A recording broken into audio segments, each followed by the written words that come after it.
संस्कृत में कर्मा का मतलब है एक्शन यानी अमल। एक्सपर्ट्स के मुताबिक इस बारे में अक्सर मिसकॉन्सेप्शंस पाई जाती हैं कि कर्मा क्या है और ये हमारी जिंदगी पर कैसे अप्लाई होता है। कर्मा एक law of cause and effect है जो कि दुनिया का अनब्रेकेबल लॉ है। आपके एक्शंस आपका फ्यूचर बनाते हैं। आपकी किस्मत कभी भी सील्ड नहीं हुई। इसकी एक वजह यह है कि आपके पास फ्री विल है, यानी आप अपनी मर्जी से सब कुछ कर सकते हैं। इसलिए आपका फ्यूचर पहले ही नहीं डिसाइड किया जा सकता। ये आपके साथ अच्छा भी नहीं होगा क्योंकि जिंदगी आपको चांसेस देती है और कर्मा उनमें से एक चांस है। What exactly is the laws of karma? हर चीज एनर्जी है। हमारे थॉट्स और इमोशन भी एक किस्म की एनर्जी ही है। आप जो कुछ भी करते हैं इससे कॉरेस्पॉन्डिंग एनर्जी पैदा होती है जो किसी न किसी फॉर्म में आपके पास वापस आ जाती है। यू क्रिएट आइदर पॉजिटिव और नेगेटिव कॉन्सिक्वेंसेज। अल्टीमेटली कर्मा के इन लॉज को रहनुमा असूल समझें। अपनी रोजमर्रा की जिंदगी के दौरान इनको फॉलो करें। वो आपको ये समझने में मदद कर सकते हैं कि कर्मा काम कैसे करता है और उस पर अमल करने से आपकी जिंदगी किस तरह से बेहतर हो सकती है और आप किस तरह से अच्छा कर्मा अपने लिए पैदा कर सकते हैं। अब चलते हैं इस वीडियो के अंदर हम इन सारे लॉज को वन बाय वन समझने की कोशिश करते हैं। Number 1, the great law. जब ज्यादातर लोग कर्मा के बारे में बात करते हैं तो वो द ग्रेट लॉ का हवाला देते हैं। इसे the law of cause and effect भी कहा जाता है। ये हमें बताता है कि जो काम हम करेंगे चाहे वो अच्छा हो या बुरा, हमें उसी तरह वापस मिलेगा। जो बोएंगे वही काटेंगे। अगर आप खुश रहना चाहते हैं तो आपको दूसरों को खुशी और मोहब्बत देनी चाहिए। जो भी एनर्जी आप दुनिया को देंगे वो आपके पास वापस आएगी। मिसाल के तौर पर अगर हम एक सेब के दरख्त के लिए बीज लगाते हैं तो हम फ्यूचर में सेब की ही उम्मीद करेंगे। इसी तरह अगर हम नेगेटिव बिहेवियर में इंगेज होते हैं तो नेगेटिव बिहेवियर ही किसी न किसी तरह हमारे सामने आएगा। Number 2, the law of creation. सारी जिंदगी नियत से ही पैदा हुई है। चीजों के खुद काम करने की तवक्को करने के बजाय हमें खुद जिंदगी में एक्टिवली पार्टिसिपेट करना चाहिए। अच्छा काम करने की नियत भी सिर्फ अच्छा कर्मा जमा करने के लिए होनी चाहिए। प्रोक्रास्टिनेशन और कंप्लेसेंसी अच्छे कर्मा को जन्म नहीं देती और हम पर जोर दिया जाता है कि हम अच्छे ख्यालात और इरादे पैदा करने के लिए साबित कदम रहें। आपके एक्शंस ही आपका फ्यूचर बनाएंगे। आप जिंदगी में चीजों के होने का इंतजार नहीं कर सकते, बल्कि आपको जिंदगी को अपने हाथों में लेना होगा। अपने गोल सेट करें और उनको पूरा करने के लिए मेहनत करें। इसको एक मिसाल से समझते हैं। अगर हमें यकीन है कि हम किसी खास मकसद को हासिल करने की एबिलिटी रखते हैं और अपनी एनर्जी उस पर फोकस्ड रखते हैं तो हमारे कामयाब होने के चांसेस ज्यादा होते हैं। इसके बरक्स अगर हमारे पास कोई गोल ही नहीं है तो हम अपना फोकस किसी चीज पर नहीं रख सकेंगे और ये अच्छा कर्मा नहीं होता। ये इस असूल पे बेस्ड है कि आपको ये कबूल करने के लिए काफी डाउन टू अर्थ होना चाहिए कि आपकी मौजूदा जिंदगी आपके पास के एक्ट का नतीजा है। अगर आप इन चीज़ों के लिए मुसलसल दूसरों पे इल्ज़ाम लगाते हैं जो आपने खुद की है तो आप हकीकत से बाहर हैं। अगर आप उन लोगों को विलन के तौर पर देखते हैं जो आपसे इख्तिलाफ करते हैं तो आप उन पर तवज्जो नहीं देंगे। अगर आपको लगता है कि आप उन कैटेगरीज में आते हैं तो आपके लिए ज़रूरी चेंजेस करना भी मुश्किल हो सकता है। लेकिन कंसिस्टेंट सेल्फ रिफ्लेक्शन आपको इस लॉ से ज़्यादा फ़ायदा उठाने में मदद देती है। जहां आप हैं वहीं से शुरू करें। अगर आप कुछ भी तब्दील करना चाहते हैं तो आपको इस बात की सही समझ होनी चाहिए कि आप क्या और कहां से शुरू कर रहे हैं। जिंदगी में अपने मौजूदा सिचुएशन की जिम्मेदारी लें। आपके हाल के करंट एक्शंस आपके फ्यूचर को डिसाइड करते हैं। मिसाल के तौर पर एक आजिज शख्स अपनी हद को जानता है और जरूरत पड़ने पर दूसरों से मदद या मशवरा ले सकता है। वो दूसरों के ताउन के लिए उनका शुक्रगुजार होता है। Number 4, law of growth. तरक्की हमारे अंदर से शुरू होती है। दुनिया को पॉजिटिव वे में ढालने के लिए आपको अपने आप से आगाज करने की जरूरत है। इसकी वजह यह है कि रियल चेंज या पर्सनल ग्रोथ उस चीज से शुरू होती है जिस पर आपका कंट्रोल है, जो कि आप खुद हैं, दूसरे नहीं। रियल चेंज का तजर्बा करने के लिए आपको ये बदलना होगा कि आप अंदर से कौन है। सिर्फ एक चीज जिस पर आपका वाकई कंट्रोल है वो आप खुद हैं।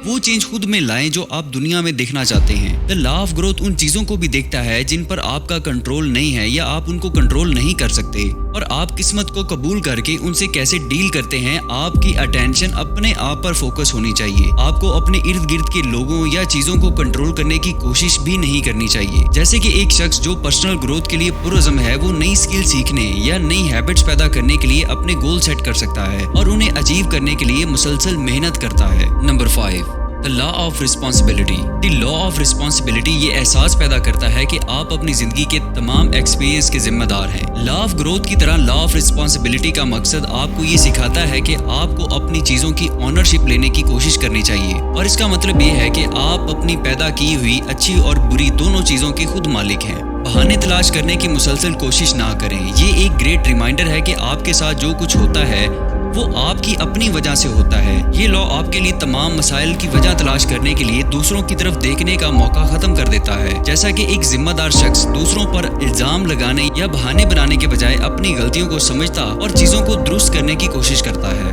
Number 6, the law of connection. हम सब एक दूसरे पर डिपेंड करते हैं, मतलब ये कि हम अपने आसपास की हर चीज से किसी न किसी तरह जुड़े हुए हैं। हम अपने माजी, हाल और मुस्तकबिल से भी जुड़े हुए हैं। माजी में आपने जो कुछ भी सीखा है वो आपको इस काबिल बनाता है कि आप आज कौन और क्या है, और इस पर भी असरअंदाज होता है कि आप कल को कौन होंगे। इसमें वो चीजें भी शामिल हैं जो आपने की हैं और वो लोग जिनके साथ आपने इंटरेक्ट किया। दूसरों के साथ आपकी इंटरेक्शन उनकी जिंदगियों पर भी असरअंदाज होंगी। मसलन एक शख्स जो मेहरबानी और हमदर्दी के काम करता है वो दूसरों को भी ऐसा करने का कहेगा, जिससे पॉजिटिव और अच्छाई का असर पैदा होता है। Number 7, the law of focus. अगर आपके कई इंपॉर्टेंट गोल्स हैं तो उन्हें लीनियर और रैंक्ड ऑर्डर में फॉलो करें। इस लॉ से हमें एक और अहम सबक मिलता है, वो ये कि हमें अपनी हायर वैल्यू पर फोकस करना चाहिए। इस तरह आप नाराजगी या गुस्सा जैसी निचले जज्बात पर तवज्जो नहीं दे पाएंगे और आप एक वक्त में एक पॉजिटिव चीज पर ही फोकस रहेंगे। एक साथ बहुत सी चीजों पर फोकस करना आपको सुस्त कर सकता है। ये आपको मायूसी की तरफ ले जाता है। एक वक्त में एक चीज पर तवज्जो दें और उन दूसरी चीजों से जो आपको डिस्ट्रैक्ट करती हो उनसे दूर हो जाएं। उन दूसरी चीजों से आपके डिस्ट्रैक्ट होने के चांसेस भी इससे कम हो जाएंगे। मिसाल के तौर पर अगर हम एक शख्स जो कि कारोबार शुरू करना चाहता है, उसे दूसरे कामों या प्रोजेक्ट्स पर तवज्जो देने के बजाय अपना वक्त और एनर्जी अपनी प्रोडक्टिव सर्विस को ज्यादा बेहतर करने पर लगानी चाहिए, जिससे वो उस फील्ड में बहुत ज्यादा कामयाब होगा। Number 8, the law of giving and hospitality. इससे ये जहन में आता है कि the talk and walk the walk. बुनियादी तौर पर जो आप कहते हैं उसे करना भी चाहिए। खुलासा ये कि आप जो बातें करते हैं उस पर अमल करें और आपके एक्शंस को आपके गहरे और सच्चे बिलीव्स को रिफ्लेक्ट करने दें। जिंदगी में हमारे पास इस यकीन के साथ अपनी कमिटमेंट्स को जाहिर करने के लिए बहुत से मौके होंगे। ये मौके जाहिर करते हैं कि अगर आप खुद अपने बिलीव्स को फॉलो नहीं करते तो आप कुछ और सीखने और आगे बढ़ने के काबिल नहीं हैं और अभी आपको और सीखने की जरूरत है। इसे हम एक मिसाल से समझते हैं कि एक शख्स जो दूसरों की मदद करने के लिए अपना वक्त और रिसोर्सेज लगाता है, वो इस बात से खुशी महसूस कर सकता है और यहाँ तक कि उसकी जिंदगी में जब और मौका आएगा वो ऐसे काम और मजीद करेगा और उसे वो सारे काम करने में बहुत ही ज्यादा खुशी हासिल होगी, क्योंकि वो खुशी हासिल करने के लिए ही वही काम कर रहा होता है। Number 9, the law of here and now. ज़हनी सुकून का तजर्बा हासिल करने के लिए आपको अपने हाल को अपनाना होगा। ये तभी हो सकता है जब आप अपने माजी की हैबिट्स और बातों को छोड़ेंगे। अगर आप माजी के वाकयात को बहुत ज्यादा सोचते हैं तो आप उन्हें दोबारा जिंदा कर देते हैं। हियर एंड नाउ को समझने के लिए एक एक्सरसाइज रेकमेंड की जाती है, वो ऐसे कि आप जिस कमरे में हैं उसके इर्द गिर्द देखें, अपनी नजरें किसी चीज पर फोकस करें और पलक झपक कर बोलें कि मैं यहाँ हूँ। हकीकी ज़हनी सुकून मौजूदा लम्हे में रहने से ही हासिल हो सकता है। अगर आप हमेशा माजी या मुस्तकबिल का सोच कर परेशान हो जाते हैं तो आप मौजूदा लम्हे को कबूल नहीं कर पाते। जैसे अगर कोई शख्स पुरसुकून रहने के लिए प्रैक्टिस करता है तो उसे अपने इर्द गिर्द के नज़ारों, आवाज़ों और एहसासात पर फोकस करना चाहिए, बजाय इसके कि वो पास की गई गलतियों और फ्यूचर के बारे में सोचता रहे। Number 10, the law of change. अगर आप एक ही जगह पर कई सालों से जॉब कर रहे हैं तो इसका मतलब ये है कि आप एक लूप में फंसे हुए हैं और कोई भी प्रमोशन नहीं हो रही। अगर आपको लगता है कि आप एक लूप में फंस गए हैं तो इसकी वजह यह है कि आपने किसी मेन चीज पर अभी तक तवज्जो नहीं दी है। इसके बरक्स अगर आपके इर्द गिर्द चीजें तब्दील होने लगती हैं तो ये इस बात की अलामत है कि आपने हाल ही में अपनी तरक्की के लिए अहम कदम उठाए हैं। तारीख अपने आप को उस वक्त तक दोहराती रहेगी जब तक आप सबक नहीं सीख लेते और उस साइकिल को तोड़ने के लिए अहम कदम नहीं उठाते।